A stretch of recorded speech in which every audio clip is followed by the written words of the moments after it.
30:30, Edgardo Melgar en vivo comienza ya. Saludos amigos de 30:30, qué bueno que están con nosotros la noche de hoy, domingo 29 ya de enero.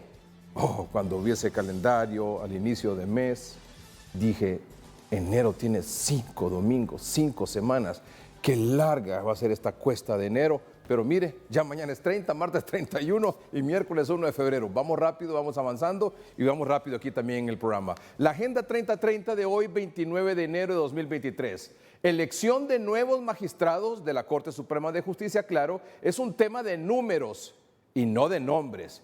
Eso es lo que en este momento tiene estancada, empantanada la negociación. ¿Del qué? De que se trata de un tema de números y no de nombres, es decir, cuántos magistrados tendrá cada partido político representado en el Congreso Nacional.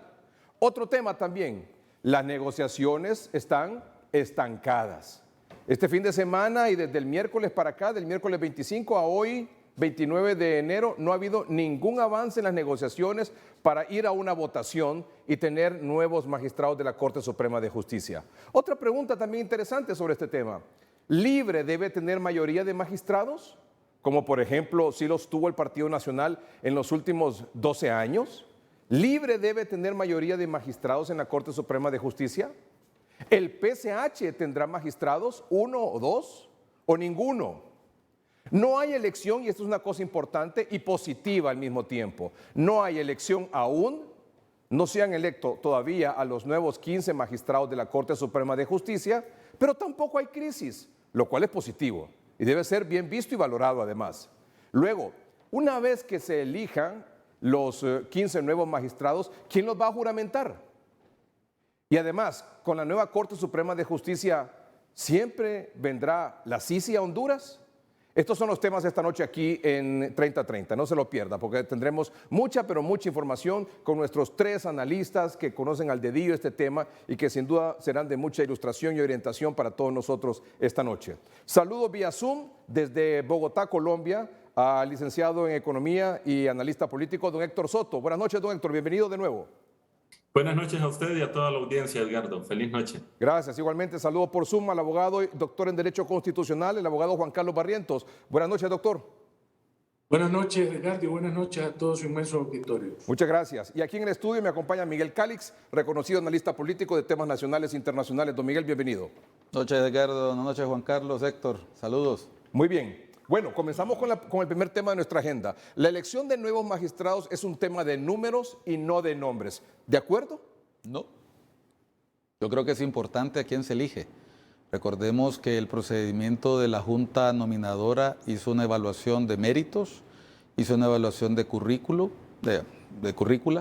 y también nosotros queremos en la Corte Suprema de Justicia, que es un poder del Estado, a los mejores hombres y mujeres del foro.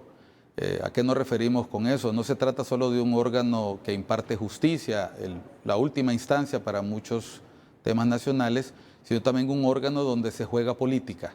Por lo tanto, tiene que ser gente con sentido común, con mirada de futuro, y debemos recordar que estas personas, a diferencia de los que ocupan el poder ejecutivo y el legislativo, permanecerán ahí 7 años. Por lo tanto, se convertirán en el balance de poder no solo para este gobierno, sino para el siguiente. Entenderíamos que cualquiera de los 45 de la nómina que envió la Junta Nominadora al Congreso Nacional podría ser electo y estaría bien electo, digo, por su condición, por sus capacidades. Bueno, esto es igual que con el caso de los designados a la presidencia de la República. Cualquiera de los 3 designados podría ocupar la presidencia. En este caso, se entiende que de los 45 nominados y nominadas, todos reúnen los méritos y tienen los requisitos para llegar a esa posición. De hecho, cuando se elige corte, nosotros sabemos, y confirmará esto los demás invitados, si llegara a faltar alguno de los magistrados en el transcurso de los 7 años, no se puede escoger gente de otro lugar, sino de los 30 que no fueron elegidos. Es decir, cualquiera de los 45 puede ser magistrado o magistrada, y lo que falta es ver quiénes son los elegidos a partir de otras características que nosotros sabemos no se limitan al porcentaje que hayan sacado en el procedimiento de elección de la Junta. Gracias, licenciado Miguel Calix. Doctor Barrientos, si los 45 pasaron finalmente todo este proceso a través de la Junta Nominadora, si los 45 ya están en el Congreso, si cualquiera de ellos puede ser un buen magistrado, una buena magistrada de la nueva Corte Suprema de Justicia, y no se ha electo todavía, no se ha logrado un consenso todavía entre los partidos políticos que finalmente a través de sus diputados son los que los van a elegir, ¿es porque este es un problema de números o de nombres? Edgardo, a mí me gusta ser pragmático y si bien es cierto, es una aspiración de nosotros los abogados y del pueblo hondureño de que se escojan a los mejores, yo siento que ahorita y siempre ha sido un problema de número. Solo que antes el problema se resolvía fácilmente porque había un pacto tácito entre los partidos liberal y nacional y el partido que ganaba se quedaba con la mayoría de magistrados en la Corte y se quedaba con el fiscal general. Y así se fueron repartiendo liberales, nacionalistas, la Corte. Entonces nunca ha importado quiénes han sido los más calificados, porque yo recuerdo, por ejemplo, que en todas las juntas nominadoras, pero principalmente en la anterior, sacaron también porcentajes de calificación. Y yo recuerdo un abogado, compañero mío en la Facultad de Derecho, que sacó la máxima puntuación y ningún partido político lo propuso.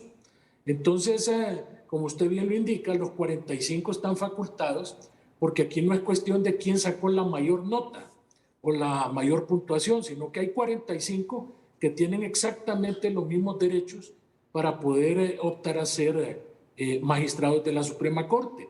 Y aquí el estancamiento generalmente en esta negociación, donde ya no es bipartidismo, sino que tripartidismo el que hay, es que antes era fácil repartir entre dos, pero ahora la repartición tiene que ser entre tres. Y ahí es donde está el estancamiento, porque el Partido Libre quiere tener mayoría, luego los nacionalistas consideran que ellos también tienen que tener una cuota, hablan ellos de 5 magistrados fijos, y el Partido Liberal, que últimamente ha, diría yo, forzado las negociaciones, pidiendo 5 magistrados, cuando durante todo el transcurso de la negociación solamente les ofrecían 3. Así las cosas, Edgardo, este es un problema de números y que desgraciadamente no es de nombres. En ese sentido, don Héctor Soto, si los 45 que están en la nómina, cualquiera de ellos puede ser, según la Junta Nominadora, tienen las calificaciones para las aptitudes, el profesionalismo para estar allí como magistrado. El problema es de números, de que los finalmente partidos políticos se pongan de acuerdo y se distribuyan la cantidad de magistrados que vayan a negociar. 7, 5, 3, 6, 5, 3, 1, como sea, pero al final esto es de números.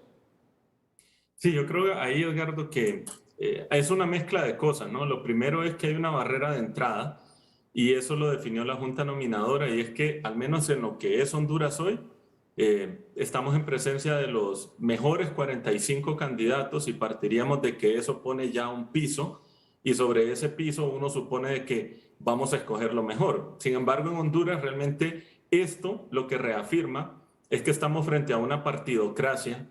Antes era el Partido Liberal y Nacional los que pactaban la democracia, hoy también entra Libre, y de hecho hay antecedentes de eso. La unidad de política limpia se repartió entre los 3 partidos, el Registro Nacional de las Personas se repartió entre los 3 partidos y el Consejo Nacional Electoral. Todo eso cuando el gobierno era de derecha.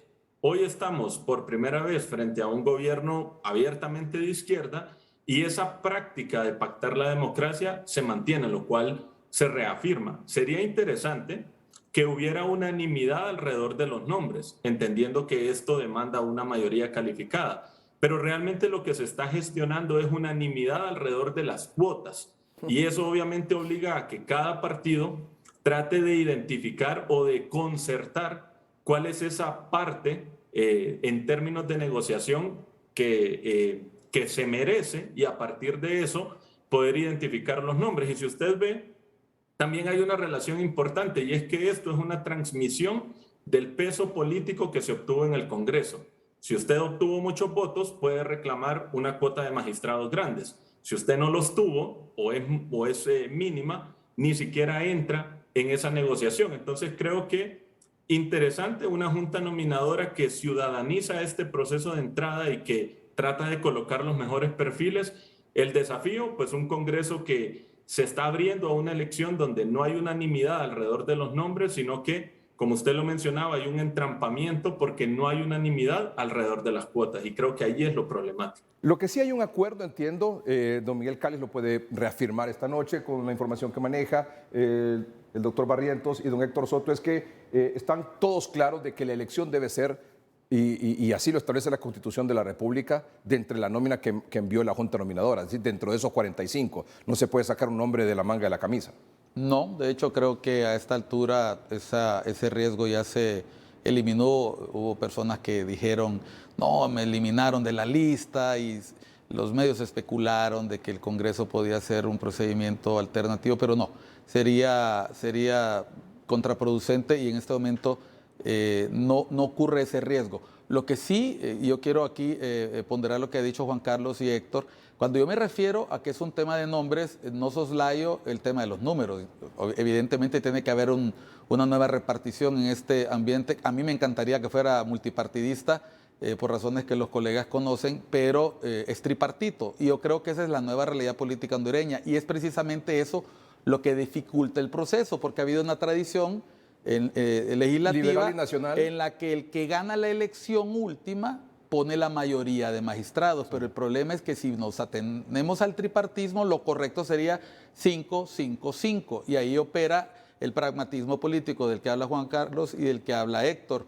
El que tiene más votos, en este caso, es Libertad y Refundación. La gran pregunta es, ¿por qué el PCH no aparece en la negociación? Y tratándose de un gobierno de coalición, y recordemos que fue así que el Partido Libertad y Refundación se presentó con el PSH y otras dos fuerzas políticas minoritarias para aspirar a la presidencia. Lo lógico sería entonces que en ese reparto de magistrados que reclama Libertad y Refundación se reclamaran magistrados para la coalición y no solo para un partido. Y en ese sentido, ese es el entrampamiento, ¿verdad? Que no se han logrado poner de acuerdo sobre cuántos magistrados tendrá finalmente cada partido político. Por ejemplo, el Partido Nacional se opone a que Libre tenga 8 y el Partido Liberal, que supuestamente dentro de las negociaciones debería tener 3, ahora está pidiendo 4 o 5. El PSH está reclamando 1. Eso es lo que tiene entrampada la negociación en este momento y finalmente llegar a una votación. La situación no es inédita. En el 2016 el Partido Nacional eligió junto al Partido Liberal en minoría, al igual que como está Libertad y Refundación ahorita.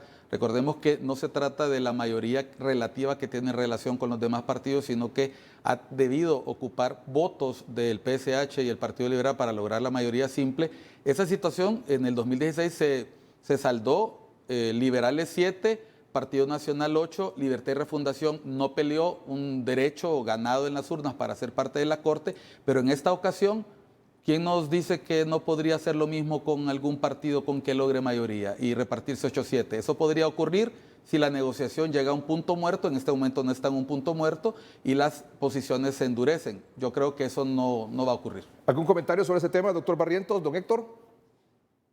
Bien, yo siempre he creído de que PSH, con su número de diputados, 9, no forma parte de un esquema de fiel de la balanza, como en el pasado, por ejemplo, fue la democracia cristiana, de que se necesitaban urgentemente sus votos para decidir temas puntuales.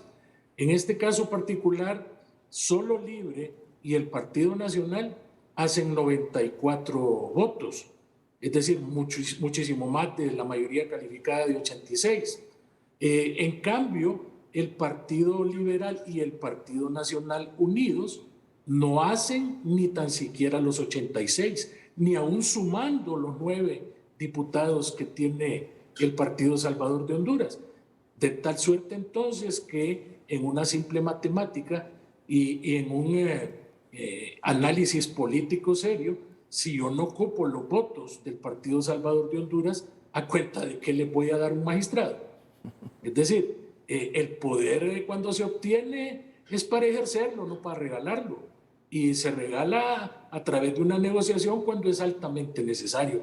Pero si no es necesario, repito, ¿para qué voy a invertir yo en un magistrado? Estoy pensando como lo haría un político que realmente lo que busca es equilibrar sus peones a efecto de alcanzar el poder. Don Héctor. Sí, yo creo que ahí es importante reconocer que en Honduras, al igual que en todos los demás países, pues son los congresos en su gran mayoría los que eligen a las Cortes Supremas. Digamos que eso no nos debe extrañar. Creo que aquí la dificultad, e insisto en ella, es que es más un tema de unas cortes que se politizan porque al final responden a cuotas, no a un sentido meritocrático. Creo que la Junta Nominadora hizo un muy buen trabajo, pero ella es la que selecciona, no es la que elige. Ahora eso entra en manos del Congreso. Y pues obviamente el mensaje que se transmite a la ciudadanía es que como los partidos no se ponen de acuerdo, entonces pues también eso abre el riesgo de que estos nominados a la Corte Suprema de Justicia se tengan que acercar o tratar de seducir el apoyo de los partidos políticos para ser electo, y creo que eso también abre una brecha que es un tanto riesgosa, porque hasta ahora el tema ha sido de mérito, pero efectivamente hay dificultades alrededor de cuotas y sabemos que de cada 3, 2 no van a salir electos, así que hay que ganarse la simpatía del partido.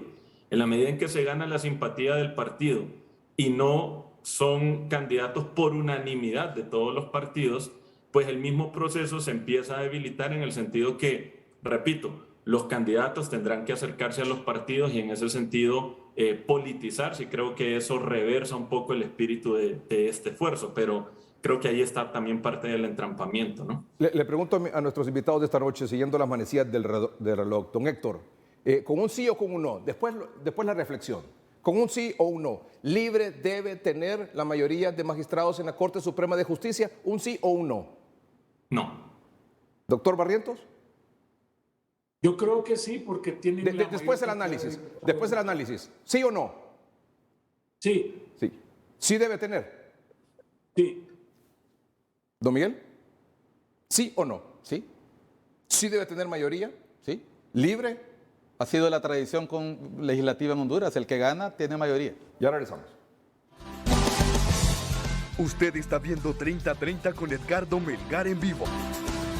Mis invitados esta noche aquí en 30-30, la noche de hoy, 29 de enero, aquí en el estudio, don Miguel Calix, analista político de temas nacionales e internacionales. Nos acompaña desde Bogotá, Colombia, el economista y analista político hondureño, don Héctor Soto, y también vía Zoom esta noche el doctor en Derecho Constitucional, el abogado Juan Carlos Barrientos. Ellos nos están comentando, reflexionando, orientando sobre este proceso de elección de los nuevos magistrados de la Corte Suprema de Justicia. Y es bueno que un domingo por la noche se sepa qué es lo que pasó entre la semana y por supuesto lo que viene para esta semana que ya comienza hoy. Bien, antes de que cada quien me diga por qué considera usted, don Miguel, que libre debe tener mayoría de magistrados, el doctor Barrientos dice libre debe tener mayoría de magistrados, don Héctor Soto dice no. Antes de eso, no se eligieron los magistrados el 25 de enero, como establece la Constitución de la República. Y no pasó nada. No hubo tal crisis que se avecinaba de que supuestamente podía haber un rompimiento constitucional, una crisis nacional. Y sobre eso había escuchado un profundo y una reflexión sobre ese tema, obviamente con todos los argumentos del doctor Barrientos. Yo quisiera que la compartiera esta noche con nosotros, doctor. Sí, cómo no. Fíjense que la Constitución de la República ya establece de que cuando no toman posesión las altas autoridades del Estado, entonces seguirán en sus cargos los que actualmente estén fungiendo como tales. Y eso se ve reflejado en el artículo 80 de la Ley Orgánica del Poder Legislativo, que también establece la misma disposición. De hecho, usted vio de que el 25 no se produjo la elección, y que aquí no ha habido absolutamente ningún rompimiento del orden constitucional. Me parece a mí que esas eran como especie de sombrerazos de parte de aquellas personas que les gusta mantenernos en crisis. Pero ya la Constitución prevé de que no hay problema si no se elige en el 25 y que puede perfectamente continuar en sus cargos las autoridades que todavía estén fungiendo como tales. Le comparto, porque el programa también debe ser muy ilustrativo en este asunto, a lo que hace referencia el doctor Barrientos, entre otros artículos de la Constitución de la República, es el artículo 242, cuyo último párrafo dice lo siguiente, lo vamos a compartir con nuestros amables televidentes. Lo ponemos en pantalla completa, por favor. Gracias. Mientras las nuevas autoridades supremas elegidas toman posesión de sus respectivos cargos, deberán continuar interinamente en el desempeño de sus funciones los diputados al Congreso Nacional, los magistrados de la Corte Suprema de Justicia y las corporaciones municipales del periodo que concluye. Último párrafo del artículo 242 constitucional. Y la ley orgánica del Congreso Nacional, del Poder Legislativo, en su artículo 80 establece lo siguiente. Los funcionarios que elige el Congreso Nacional de la República, cuando concluye el periodo para el que fueron electos y no se hayan designado sus sustitutos, permanecerán en funciones en sus cargos hasta que se realice dicha elección. Doctor Barrientos, si, por ejemplo, los magistrados actuales tomaron posesión hasta el 11 de febrero, puede ser que esta elección llegue hasta el 11 de febrero o incluso más, y no pasa nada. No, no pasa nada, absolutamente. Inclusive, aun cuando la otra semana los eligieran, ellos deberán tomar posesión efectiva de su cargo hasta el 11 de febrero, que es cuando concluyan su periodo los que están actualmente como magistrados. En el caso que se eligieran antes del 11 de febrero, y si no hay acuerdo, y si llega el 11 de febrero y no hay acuerdo todavía entre los partidos políticos, continúan en sus cargos los actuales magistrados. Y seguiríamos como esta noche, hablando del tema. Seguiríamos, pero yo creo que esta vez la elección va a ser más expedita, Edgardo.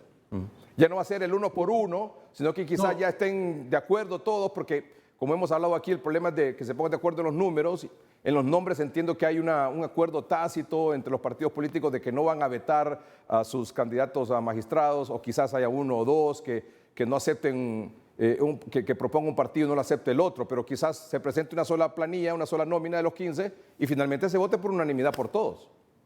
Es que los vetos se producen en la negociación, Edgardo. Sí, Cuando están negociando, ahí se dicen en la mesa, ¿verdad? Este no. Mira, ese que estás proponiendo, ese no me parece. O mira, esa otra señora que estás proponiendo, a mí no me gusta. Sí. Y ahí nomás lo van vetando y van haciendo la depuración respectiva.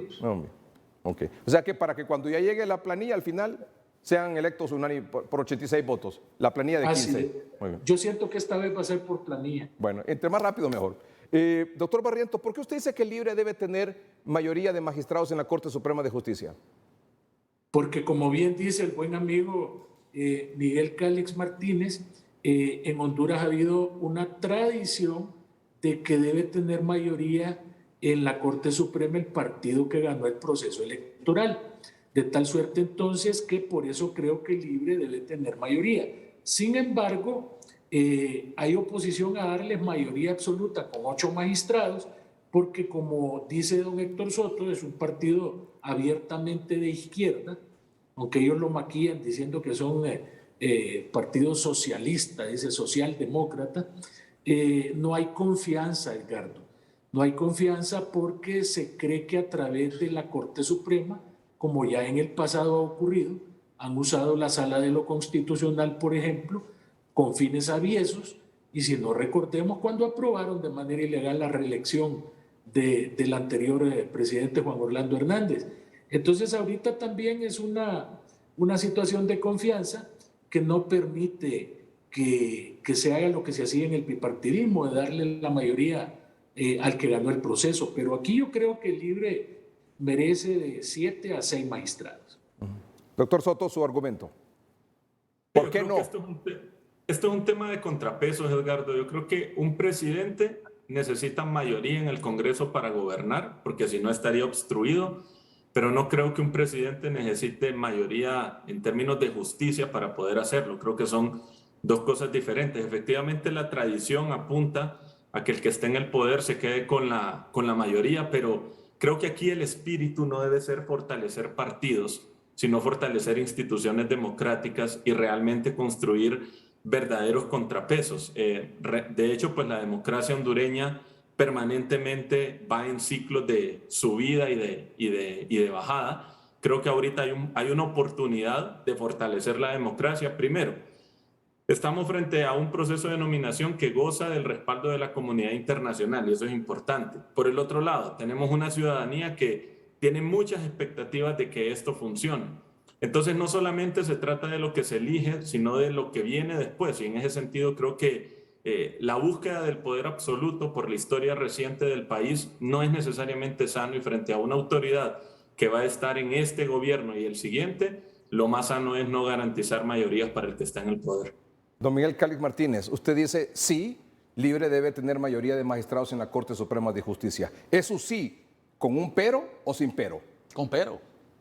Y aquí voy a aclarar algo. A mí me gustaría que fuera una Corte 5-5-5. Yo creo que es lo justo, es lo que corresponde al momento actual del país, tripartismo, equilibrio, fortaleza institucional, generar confianza en el Poder Judicial, pero estamos hablando del Congreso de Honduras, estamos hablando de una tradición legislativa que no empezó ahorita, tenemos 40 años de Constitución, hay cosas que se han venido haciendo mal y que se pueden mejorar, pero para poder lograr los consensos, los partidos tienen que recordar que esto no se trata de una repartición equitativa y aritmética. Lo justo sería 6-5-3-1. Yo creo que coincidirá Juan Carlos y Héctor que eso sería, si vamos a hablar de proporciones, eso debería ser la proporción, pero no es lo que va a ocurrir pragmáticamente hablando. Entonces, como yo sé que ese 5-5-5 es adversado principalmente por el partido que tiene mayoría, yo admito que hay una tradición legislativa que le da la mayoría al que gana y lo que deben hacer los otros dos partidos es evitar ese exceso de poder que preocupa a Héctor y que preocupa a Juan Carlos y que le preocupa a la ciudadanía. Y yo creo que eso se puede lograr si el partido que está con esa mayoría, breve, pero es corta, pero tiene esa mayoría, se da cuenta que no puede elegir corte solito, ¿no? Necesita los otros dos. Entonces, ¿qué ocurre aquí? ¿Cuál es la mejor negociación posible, hablando de las negociaciones? Una negociación en la que todos sienten que han ganado, pero para que eso ocurra, todos deben ceder. Entonces, el Partido Liberal deberá aceptar que solo tiene 22 diputados y que no sigue siendo aquella fuerza arrolladora que podía poner 9, 8 magistrados. El Partido Nacional ha de aceptar que perdió con una cómoda ventaja para el partido que ganó, pero el partido que ganó no ganó solo. También ganó con un voto arrollador en el Ejecutivo, pero un voto proporcional en el Congreso. Eso significa que todos deben ceder para que todos se sientan ganadores. Veamos entonces ahora los números a los que nos hemos estado refiriendo. Las negociaciones, ¿cómo están en este momento? Bueno, están de la siguiente manera. Hay 3 escenarios muy probables.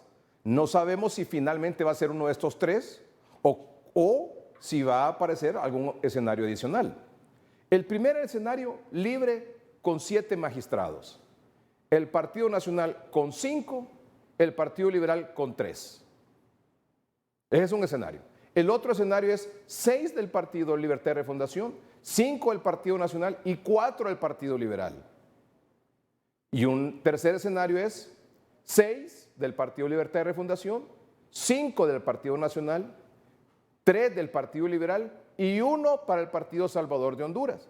Y aquí hay una composición en esa fotografía del Partido Salvador de Honduras. ¿Por qué? Pues porque en el dado caso que se hiciera realidad ese tercer escenario, el Partido Nacional y el Partido Liberal y la bancada del Partido Salvador de Honduras dice, ese magistrado corresponde a la bancada del Partido Salvador de Honduras. Pero el Partido Libertad y Refundación dice, ese magistrado corresponde a la línea de Luis Redondo, del diputado del PSH, Luis Redondo.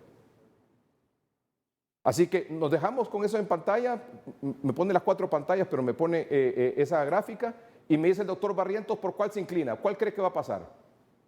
Yo creo que va a quedar 7-5-3, porque la otra es de perder un magistrado libre, lo cual no creo que lo vayan a hacer, la de 6-5-4, y la de 6-5-3-1 me parece que es una burda trampa engañabobos, el pretender engañar al pueblo hondureño diciendo que le van a dar un magistrado al Partido Salvador de Honduras cuando lo que están haciendo es metiéndose el dinero de la mano izquierda a la bolsa del pantalón derecho. Porque para nadie es un secreto que Luis Redondo responde más a los intereses del Libre que a los intereses del propio Partido Salvador de Honduras. Y a la bancada no le van a dar a que Salvador Narral escoja, porque Narral ha demostrado que no es confiable, y esos enfrentamientos que ha tenido con la cúpula del Libre demuestran de que es una persona que más bien sería darle un potenciamiento como adversario, porque ese magistrado el día de mañana más bien va a votar en contra de cualquier situación en la cual Libre se vea afectada. ¿Usted se va por el 753? 753 me voy. ¿Y qué le parece el 654, ya que los liberales han estado pidiendo hasta 5 magistrados? A mí me encantaría el 654, dada la simpatía política que yo tengo. Sin embargo, me gusta en estas cosas ser bastante práctico, y creo que la realidad política no corresponde a un 654. Don Miguel. 654. 654 es una posición donde todos ganan, todos pierden. Todos ganan, todos pierden. Y ese es el espíritu de una negociación equitativa, donde perfectamente el Partido Libertad y Refundación podría lograr votos dentro del Pleno a partir de negociación. Y además hay una cualidad que se nos está yendo por alto y que creo que va a poder ahondar en ella Juan Carlos después.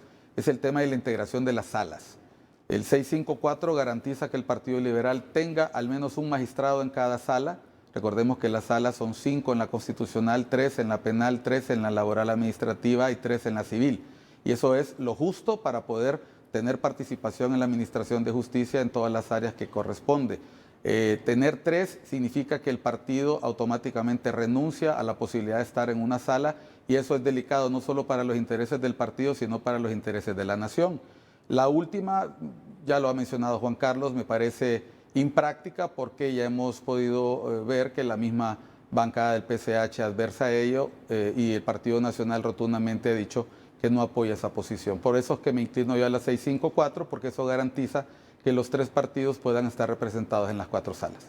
Don Miguel Calix dice 654, el doctor Barrientos dice 753, y don Héctor Soto. Bueno, pues para que podamos coger bando, pero la verdad simpatizo con eso, me arriesgo a pensar más en lo último, Edgardo, una 6531. ¿Y por qué?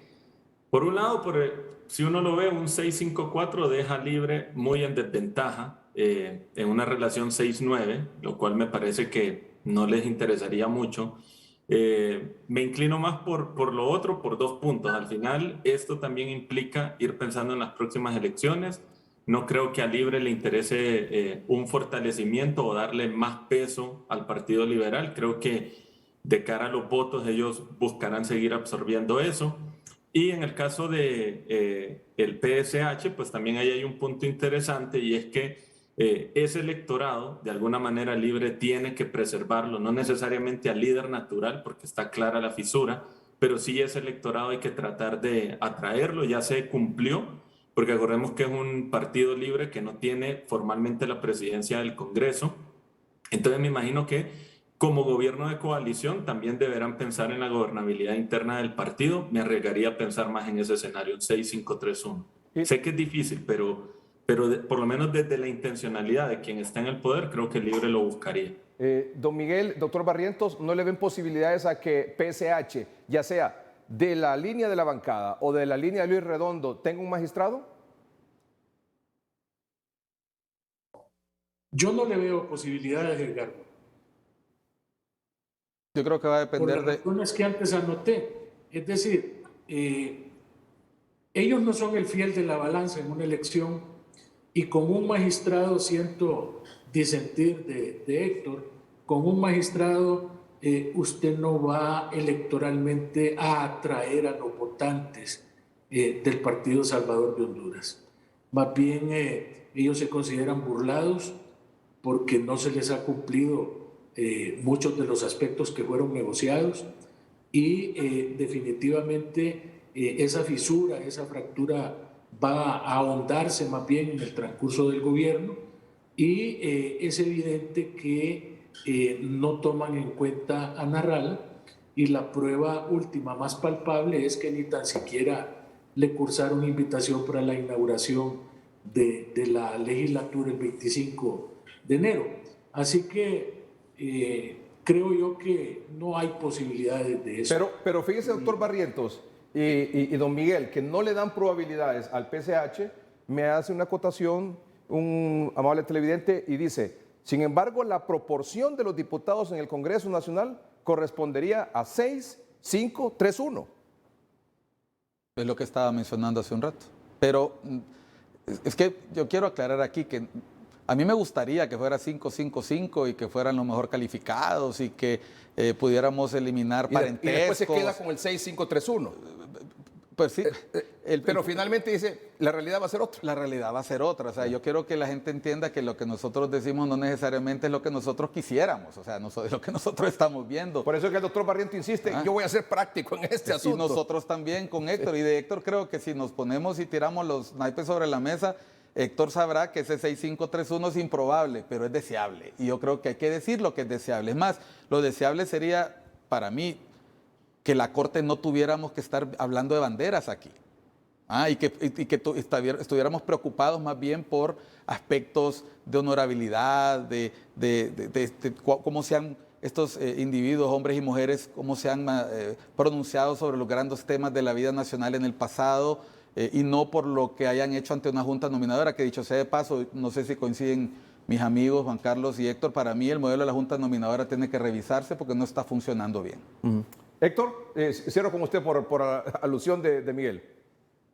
No, yo me mantengo en esa idea que dice Miguel de la deseabilidad. Yo creo que, pues obviamente a Libre se le hará más fácil con la cuota burocrática que tiene también la justicia hondureña, pues también va a permitir que este partido sea un partido que siempre esté respaldando a Libre. Creo que Libre aprendió en esta última elección que difícilmente va a ganar las elecciones solo, y creo que esto, pues en vez de fisurarlo, lo que necesita es atraer esa base, esa estructura, esa base electoral. Sé que el doctor Barrientos opina que eso no necesariamente se transmite en votos, pero hay que entender también que en Honduras el Estado es una gran máquina de contratación estatal, y esa burocracia pues obviamente en los ciclos electorales se activa, y creo que eso podría jugar a favor de tener un séptimo magistrado para Libre sin que necesariamente la ciudadanía perciba que Libre se acerque a esa mayoría. Sí.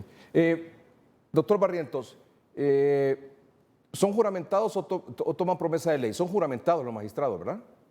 No, en la Constitución habla de que lo que se les toma es una promesa constitucional. Promesa constitucional. Que tienen que jurar que van a cumplir con la Constitución y con las leyes.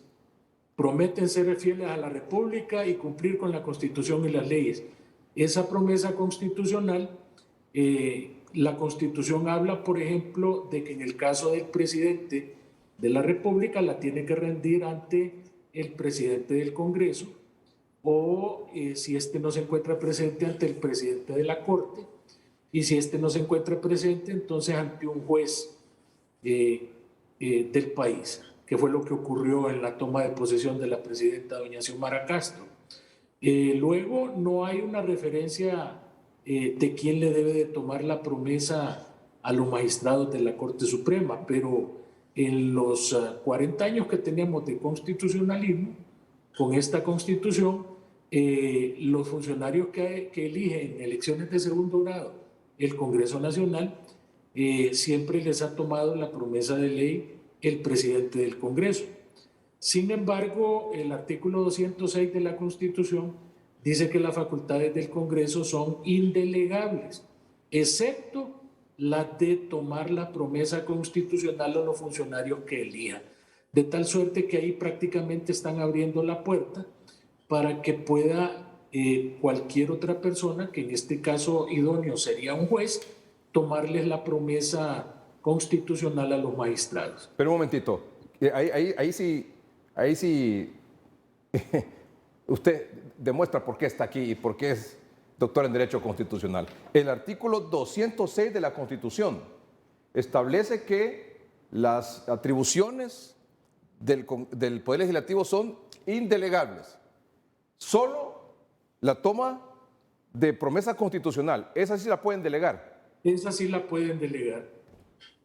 Búsqueme el artículo 206, por favor, de la Constitución y me pone ese párrafo para ilustración de todos. Edgardo, y sería bueno buscar el 311 también en caso de que se dé la votación por planilla, ¿verdad, Juan Carlos? La votación tiene que ser directa y secreta. Pero aprobaron esta semana que fuera público. No pueden. Doctor. ¿Coincides, Juan Carlos? Coincido totalmente. La Constitución no admite interpretaciones cuando el espíritu de su letra es claro. Pero ahí salieron con una votación porque hasta se propuso, la votación va a ser pública ahora. Y todos votaron a favor de eso. ¿Es inconstitucional eso, doctor? Sería inconstitucional. Vaya. Directa y secreta, y es el artículo 311. Sí. Búsqueme el 206, ya lo tienen, pónganlo por favor en pantalla.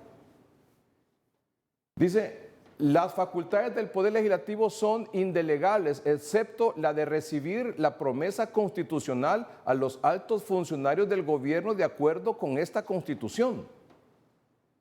Y entonces, bajo esa tesis y bajo ese artículo de la Constitución de la República y estas tesis de que es legal o ilegal la Junta Directiva del Congreso Nacional, y tomando en cuenta el antecedente de la promesa constitucional de la presidenta Castro, que fue una jueza, en su opinión, doctor Barrientos, ¿quién debería tomar la promesa constitucional de los magistrados?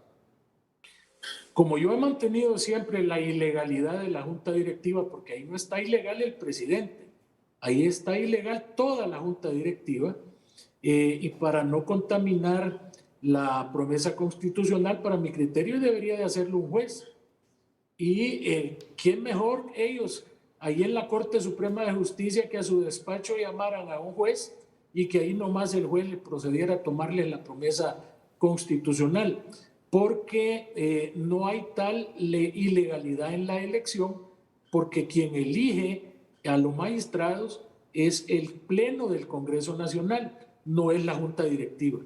Así que la elección sería correcta, solo valdría la salvedad de que la toma de la promesa constitucional ellos perfectamente la pueden hacer con un juez, repito, para no crear el día de mañana condiciones de inestabilidad jurídica dentro de lo que va a ser esa nueva Corte Suprema. ¿Y que el juez o jueza vaya al Congreso a tomarles la promesa de ley o ahí en sus despachos ya en el Poder Judicial?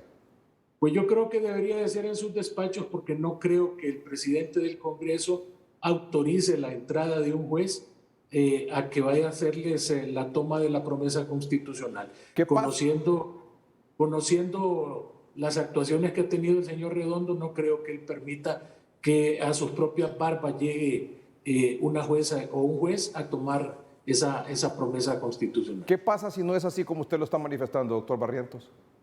Repito, la Corte estaría bien electa, pero pienso yo de que para evitar suspicacias o situaciones que el día de mañana puedan venir a crear una condición de ilegalidad, que lo mejor es que lo haga un juez. Vamos a un corte comercial, ya regresamos. Usted está viendo 30-30 con Edgardo Melgar en vivo. Bueno, retomamos solo un puntalito, el tema de la juramentación o la toma de promesa constitucional cuando se elijan los nuevos 15 magistrados de la Corte Suprema de Justicia. Sobre eso, don Miguel Cáliz tenía una pregunta para el doctor Barrientos. Don Miguel. Juan Carlos, me llama mucho la atención que en el artículo se habla de tomar la promesa constitucional a los altos funcionarios del gobierno.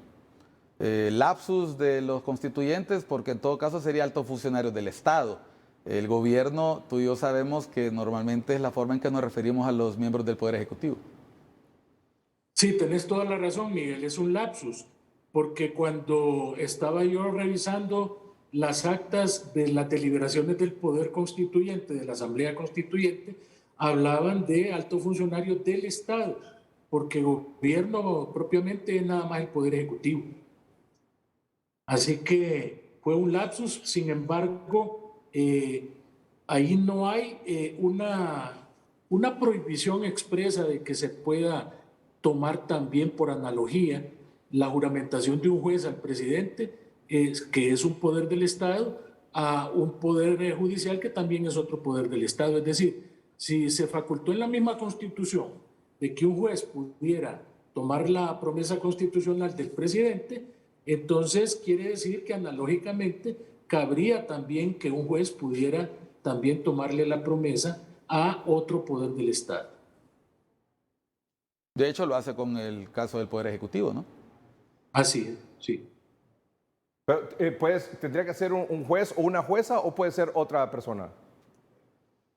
Bueno, siguiendo la tónica del artículo constitucional 244, que habla de que al no estar el presidente del Congreso lo tiene que hacer el presidente de la Corte, y al no estar el presidente de la Corte lo tendría que hacer un juez, en este caso puntual debería de ser un juez, porque el presidente de la Corte Suprema no va a llegar a esa instancia, ni tan siquiera ha ido a ninguno de los actos donde ha participado la presidenta Xiomara Castro.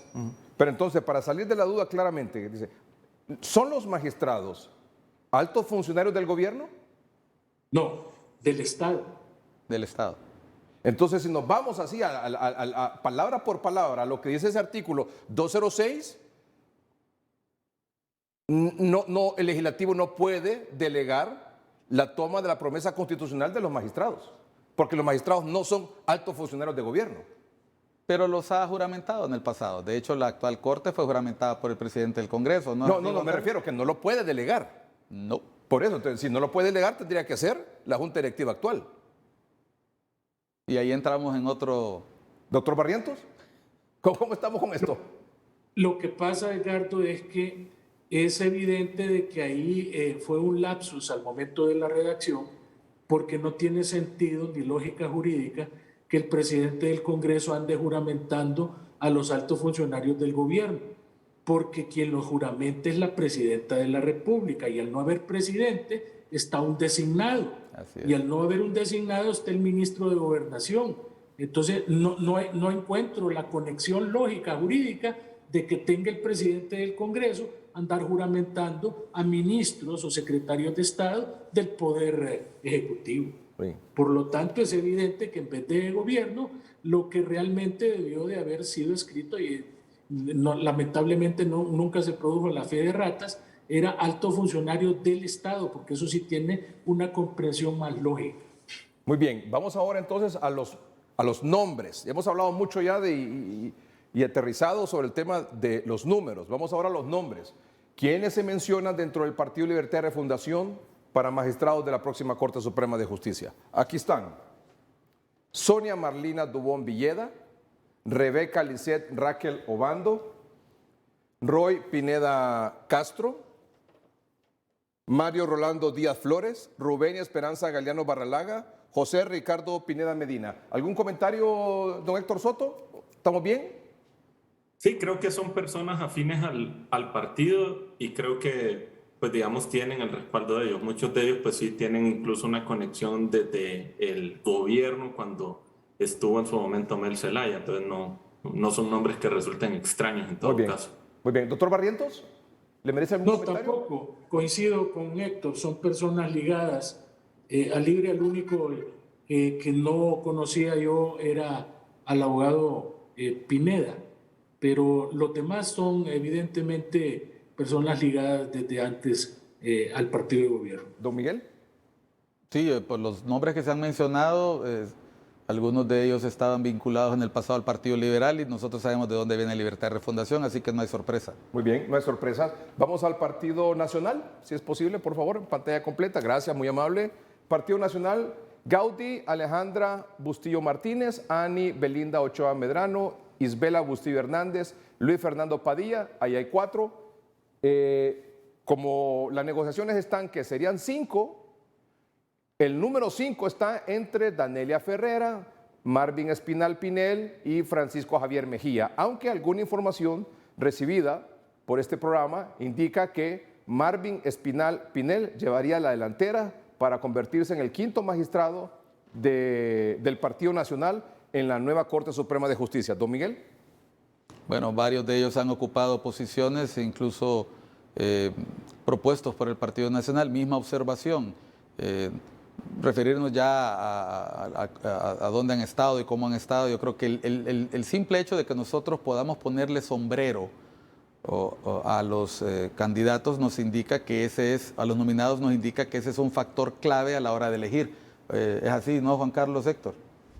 Así es, coincido totalmente. Muy bien. Vamos ahora al Partido Liberal. En el Partido Liberal, hasta el momento, según las negociaciones, serían 3 los magistrados en la nueva Corte Suprema de Justicia. Odalis Aleida Nájera, el abogado Milton Danilo Jiménez, el abogado Yuri Fernando Melara y el abogado Wagner Vallecillo. En dado caso que fueran 4, entrarían estos 4. Pero si solo son 3, quedaría entre el abogado Yuri Fernando Melara y el abogado Wagner Vallecillo. Don Miguel, don Héctor y el doctor Barrientos. Bueno, son los nombres que hemos estado viendo, ¿verdad? Yo creo que incluso las listas, aquí hay sorpresas en todas las listas. Yo siempre he tenido la tentación de mencionar esta frase que es propia de la política mexicana, ¿no? Quien se mueve no sale en la foto. Y muchas veces lo peor que le puede pasar a un candidato es ser nombrado, porque en nuestro medio sirve para quemarlo. De hecho, puede estar ocurriendo así con algunos de los nombres y no descarto sorpresas en el proceso final. Muy bien.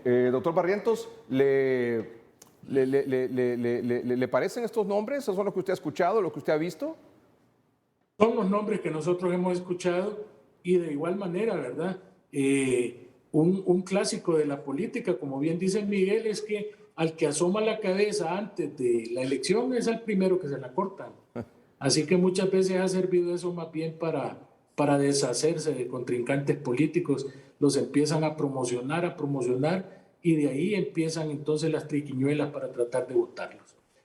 Así que también creo que de repente vamos a ver sorpresas en ese sentido. En el Partido Liberal usted se quedó con 3, ¿verdad, doctor Barrientos? Al Sí. momento de los números usted se queda con 3. Sí. Sí, yo me quedo con 3. Se quedó con 3, sí. También don Miguel se quedó con 3 y don Héctor Soto también se quedó con 3, ¿verdad? Con 3, sí. Y ahí me atrevería a decir algo, Edgardo, y me sumo a lo que dice Miguel y el doctor Juan Carlos. Es que de los 3 partidos, el que tiene mayores fisuras internas es justamente el Partido Liberal. Ahí todos sabemos que son diferentes corrientes gestionando eso. Entonces, si hay alguna lista donde posiblemente los nombres puedan cambiar, pensaría que puede ser en el Partido Liberal. Bueno, de hecho, Miguel me corrige y es cierto, él se decantó por el 6-5-4. 6 libre, 5 Partido Nacional y 4 Partido Liberal. Me llama la atención que tenés 4 ahí, Edgar. No, esos son los nombres que se han mencionado. Sí, por eso están los asteriscos ahí, coinciden ¿verdad? con los nombres. Y yo creo que, gracias Héctor por mencionar eso, porque Juan Carlos y Héctor y también Edgar lo saben. Aquí también estamos hablando de facciones internas en los partidos. Se habla de padrinos, de madrinas. O sea que no necesariamente los 5 candidatos representan a un solo bloque, sino que, por ejemplo, un candidato representa a un bloque determinado dentro del partido, este otro candidato representa a otro bloque dentro del partido. Es así la cosa. Y bueno, esto viene de la misma junta nominadora. Nosotros sabemos de ilustres colegas que también fueron eliminados precisamente por no contar con padrinazgos o por contar con ellos. Bueno, vamos a un corte comercial. Así más o menos sería la integración en números y en nombres. Ahora, surge la pregunta, con una nueva Corte Suprema de Justicia, ¿un sí o un no? ¿Viene la Sisi? No. ¿Viene la Sisi, don Héctor? No. ¿Viene la Sisi, doctor Barrientos? No viene. Ya volvemos. 3 sí, 4 sí. Hace 7 años en Hoy Mismo lideramos la cobertura de la elección de la Corte Suprema de Justicia. Cuando comenzaba la votación dijimos, salen todos los 4 por 86 o por 87 votos. Y así fue. Hoy, nuevamente estamos listos para mantener el liderazgo en esta histórica decisión en el Congreso Nacional. Siguiente legislatura. De la nueva Corte Suprema de Justicia. Y usted lo va a ver aquí por TSI. No deje de sintonizarnos. Economista y analista político, catedrático universitario en Bogotá, Colombia, es el hondureño Héctor Soto que nos acompaña esta noche. ¿Por qué dice que no viene la Sisi? Yo creo, Edgardo, que ahí hay 2 o 3 elementos que es importante señalar. Primero, toda la construcción de candidatos ha tenido el respaldo de la ciudadanía, ha tenido también el respaldo de los partidos políticos. Si ninguno de ellos se sale de esta lista, creo que vamos a tener una legitimidad de origen de la Corte Suprema que va a ser muy significativa. Además, el respaldo de la comunidad internacional. Ahí hay un punto que se tocaba antes y es sobre el tema de la juramentación o no. Creo que ahí hay una perspectiva jurídica, pero otra también política. Y es que finalmente los problemas políticos, por lo general, pues se resuelven de manera política. Creo que si esta Corte Suprema de Justicia tiene el respaldo de los 3 partidos, pues lo político va a privilegiar por encima y muy seguramente vamos a tener a los magistrados en el Congreso Nacional construyendo un mensaje de integración, de unidad, de confianza. Y obviamente creo que hay una clase política que esperamos que paulatinamente vaya saliendo del poder, que es esa clase política que desafortunadamente ha estado muy vinculada con el crimen organizado, y creo que ellos van a estar muy interesados en que este proceso se pueda gestionar de manera exitosa por dentro de la política nacional, y obviamente por todas estas aristas creo que el tema de la Sisi pues no tendría cabida, y creo que sería un punto en común entre los partidos para que eso sea así.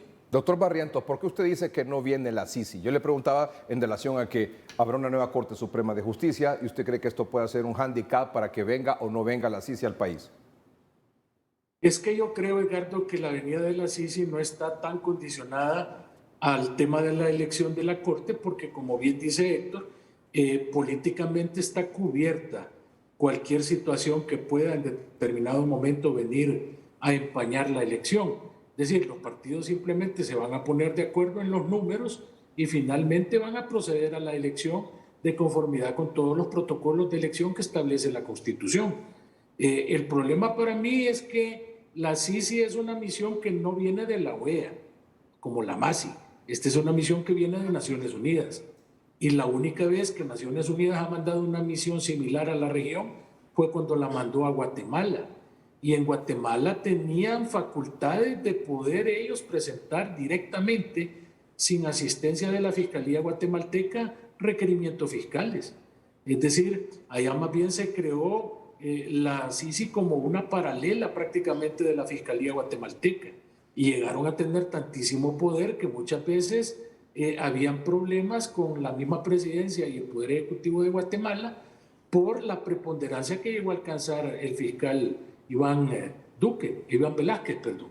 Entonces, yo siento que esa misión no va a venir a Honduras si no viene, como decimos los hondureños, con dientes bien afilados. Y la única manera de hacerlo es a través de tener acción penal, que no solamente la tenga el Ministerio Público, que como la MASI tenía que pedirle primero autorización al fiscal para poder presentarse un requerimiento.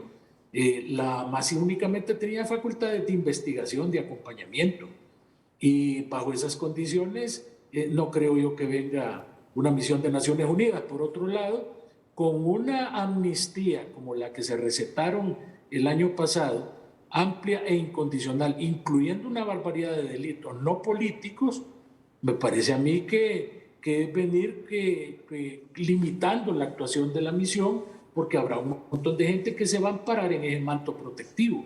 Finalmente, Edgardo, el Código Penal nuestro para nadie es un secreto, que es un código que más bien se ha vuelto laxo, con un montón de sentencias que vemos en tema de lavado de activos, que los delitos prácticamente la Fiscalía no los puede probar, y hay un montón de decretos que están protegiendo ese tipo de temas de corrupción, y todavía el Congreso ni los deroga ni tampoco procede a reforma alguna en el campo penal. ¿Por qué, en su opinión, don Miguel Cáliz Martínez, no viene la Sisi a Honduras? Bueno, el corto plazo, hay varias complejidades ahí, aunque haya un acuerdo de entendimiento, y es apenas eso, ¿no? Un acuerdo de entendimiento. hay varios factores que inciden. Primero, la experiencia de la CICIG en Guatemala dejó muchas lecciones al sistema de Naciones Unidas. Se requiere de tener un órgano que cuente no solo con el respaldo político, sino también con las avenidas legales que le permitan transitar y lograr su propósito. Aquí costó mucho lograr el monopolio de la acción penal del Ministerio Público. Yo no me imagino en esta nueva coyuntura donde cambiamos corte, cambiamos Ministerio Público, a un gobierno, independientemente que haya hecho alguna oferta o promesa, diciendo el fiscal nuevo que estoy eligiendo no tiene potestades de investigar y la Corte no tiene potestades de juzgar. Adicionalmente, yo no puedo hacer planes con el dinero de otros. Para garantizar esa independencia se necesita el dinero de la comunidad donante en un contexto de recesión internacional. Es decir, para poder gozar de esa independencia, la CICIG tendría que contar con suficientes recursos, plus otros detalles adicionales internos de Naciones Unidas que han hecho que el ejercicio no sea muy popular incluso dentro del sistema de Naciones Unidas. Así que yo puedo ofrecer algo si lo pago yo, pero si lo pago yo y en ese caso el dinero no lo va a dar el Estado de Honduras, si no lo pago yo, el que dé el dinero va a poner las condiciones. Dicho de otra manera, quien pague el mariachi escogerá la canción, y en este caso yo no sé qué tan cierto sea que el Estado hondureño en este momento esté preparado para lo que representaría una misión de ese tipo.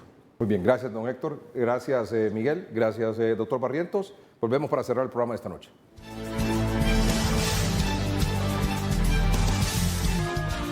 Gracias a don Héctor Soto, economista y analista político, por acompañarnos esta noche desde Bogotá, Colombia. Don Miguel Calix, analista político de temas nacionales e internacionales, aquí en el estudio. Y al doctor Juan Carlos Barrientos, doctor en Derecho Constitucional. Muchas gracias por haber estado con nosotros. Cerramos el programa con un mensaje y un llamado de emergencia, por favor. Todos los mayores de 12 años deben tener 4 dosis contra el COVID-19. Y al gobierno, por favor, traer la vacuna bivalente. Sí, esa vacuna bivalente es dosis de refuerzo actualizado o actualizada contra la variante original del COVID-19 y las nuevas subvariantes. Así que llamado a la población mayor de 12 años a tener 4 dosis contra el COVID y al gobierno a traer cuanto antes la vacuna bivalente. Esto ha sido todo por hoy. Gracias por su atención. Buenas noches y que estén bien.